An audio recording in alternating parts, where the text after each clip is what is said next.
blood all over the car. What looks like blood in there? And it's not blood, it's deer meat. Shotgun shells all over the side. holy.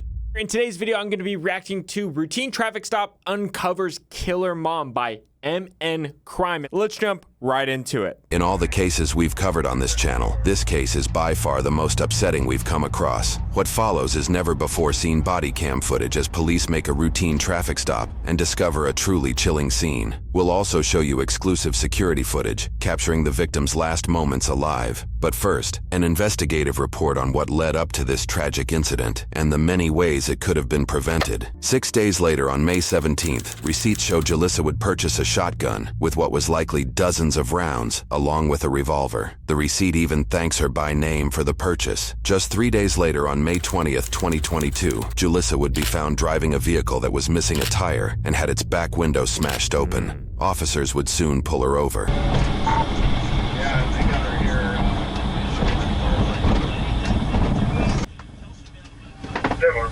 After a few minutes, two officers approach her vehicle from either side. According to police reports, the officers noticed shotgun shells, blood in the vehicle, and on Jalissa herself, and what appeared to be gunshot holes in the back of the car seat. Jalissa herself seems overly calm about the whole situation. According to police reports, she claimed the blood on her came from removing a tampon. Other suspicious claims were also made by Jalissa, as seen from this limited body cam footage. There is no tire there. All right. Definite blood.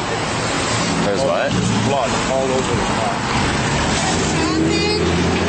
Okay, I'm going to cover starting from the routine traffic stop, because if it truly was a routine traffic stop, that means the police didn't know at that time, which is relevant for the criminal procedure analysis. So if you want to watch the whole backstory of this video, check out the original underlying video. So remember, the police can pull you over so long as they have reasonable suspicion. What is reasonable suspicion? It's more than just a hunch. More than just a hunch that a traffic violation or a crime has taken place. Here, you can't drive with the back windshield that's blown out. The officers can clearly very visibly see this, so they at the very least have reasonable suspicion to pull over this person, to temporarily detain them for a reasonable amount of time for them to conduct their investigation. So they're seeing blood over the car, but they pulled her over because of the windshield and the tire. How can they do this? Well, let me explain to you something called the plain view doctrine. So long as the police have a lawful vantage point, which they do because they're rightfully pulling her over for these traffic violations,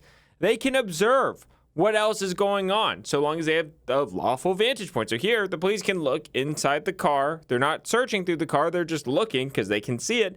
And they see holes and shotgun shells and blood everywhere. They are allowed to do that. And thus, their scope of the investigation can expand. This is all appropriate. Violation, I have a broken windshield and I'm missing a tire because some kids were shooting at my car. I had some... What looks like blood in there? And It's not blood, it's deer meat. I had a big bag there's a farm around here that does deer meat and hamburgers. So. Shotgun shells all over the side. yeah. Despite the incredibly questionable scene the officers discovered Jalissa in, the officers decided to release her, personally chauffeuring her a ride home to her apartment. The officers who work in Hennepin County, home to Minneapolis, also may have feared getting a complaint from the woman, factoring into their decision-making. According to news reports, the search warrant for Jalissa's vehicle indicated the police released her because she was growing impatient, cold, and refused to sit in the squad. Back at the blood-soaked vehicle, officers developed probable cause and did a deeper search of the vehicle. Holy.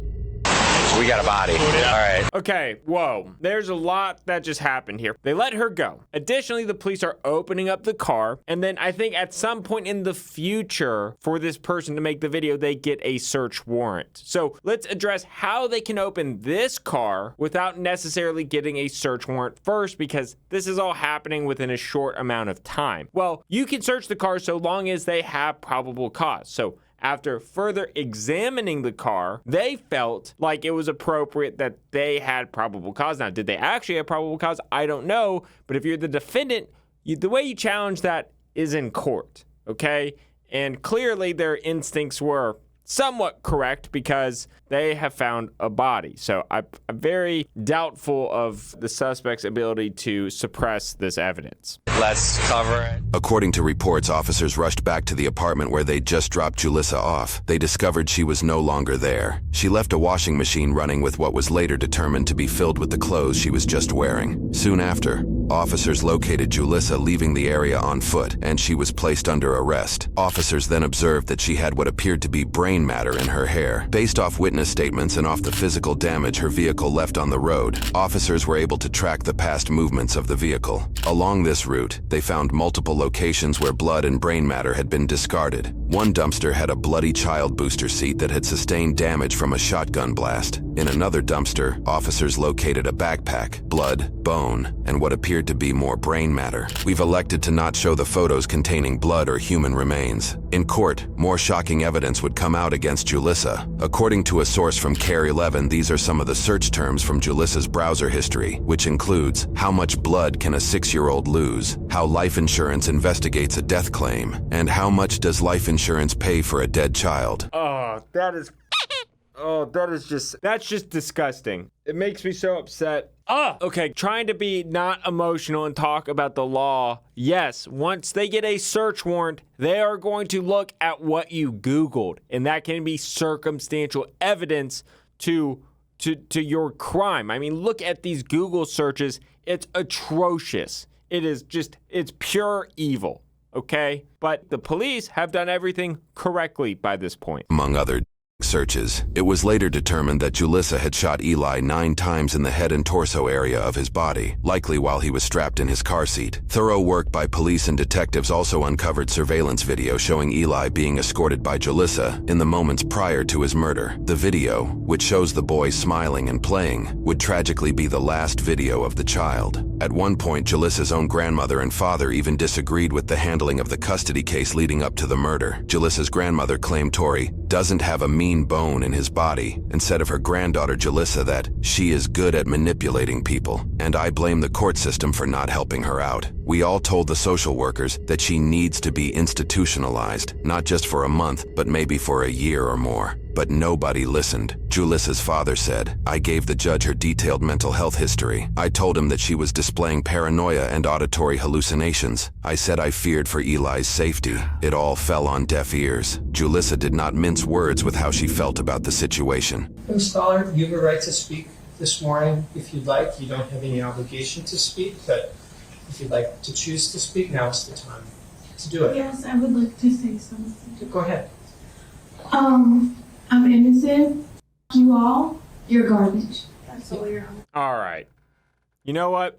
That's enough. If you want to watch the rest of this, you can. The police did everything right, okay? From the criminal procedure aspect, it just makes me mad. All right. Talk to y'all later. Bye. Big verdict.